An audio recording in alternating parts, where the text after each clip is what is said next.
Pessoal, tudo certo? Bom, nesse vídeo eu vou comentar um pouco sobre o que pode acontecer nessa situação, com os contratos de trabalho nessa situação atual do coronavírus. Bom, infelizmente nós estamos passando por essa situação, por essa pandemia. Em muitos estados, os shoppings e locais de grande aglomeração estão sendo fechados. Brasília aqui, por exemplo, que é a cidade onde eu moro, as pessoas estão evitando andar na rua, as audiências já estão suspensas. É uma mudança na vida de todo mundo, mas com certeza nós vamos superar isso. Não precisa de desespero, que tudo vai dar certo. Bom, como eu sou advogado que atuo mais na área trabalhista, eu estou recebendo muitas perguntas de como que vai ficar a relação de trabalho.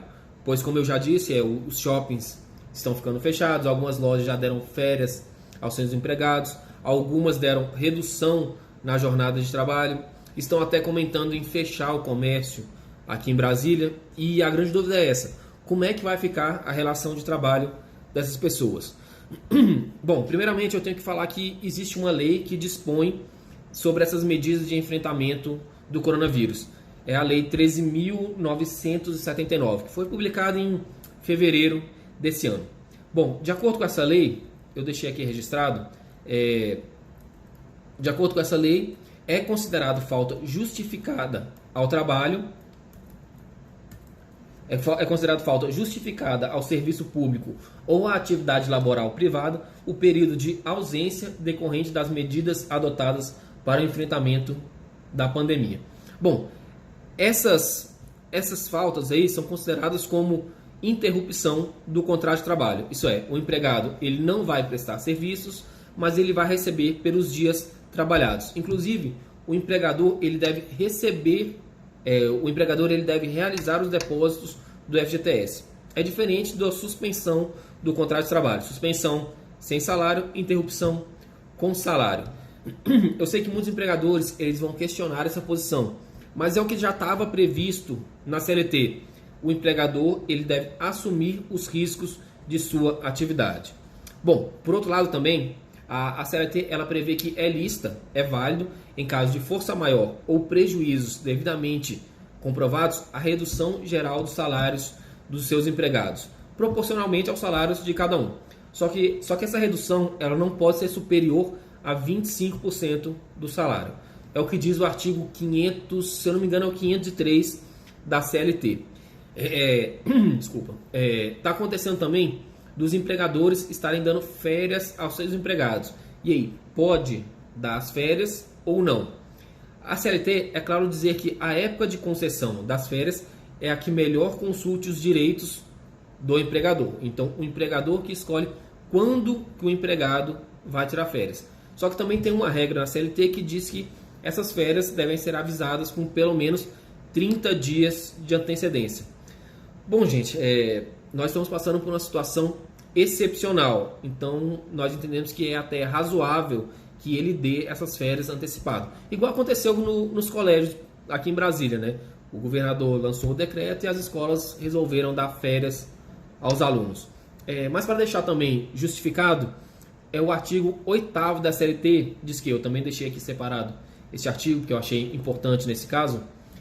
O artigo 8º da CLT diz que nenhum interesse de classe ou particular deve prevalecer sobre o interesse público. Bom, é inegável que o coronavírus é um interesse público, né? Tem gente também que está tendo a jornada de trabalho reduzida para pagar depois, que é o famoso banco de horas. O empregador pode fazer isso? Bom, pode sim. O empregador ele pode adotar o banco de horas e também, para deixar justificado, tal hipótese está previsto no artigo 61, parágrafo 3º da CLT. Vou ler aqui para vocês. Sempre que ocorrer a interrupção do trabalho resultante de causas acidentais ou de força maior que determinem a impossibilidade de sua realização, que é o caso do coronavírus, a duração do trabalho poderá ser prorrogada pelo tempo necessário até o máximo de 2 horas durante o número de dias indispensáveis à recuperação do tempo perdido, desde que não exceda 10 horas diárias e o período não seja superior a 45 dias por ano, sujeito a essa recuperação à prévia autorização da autoridade competente.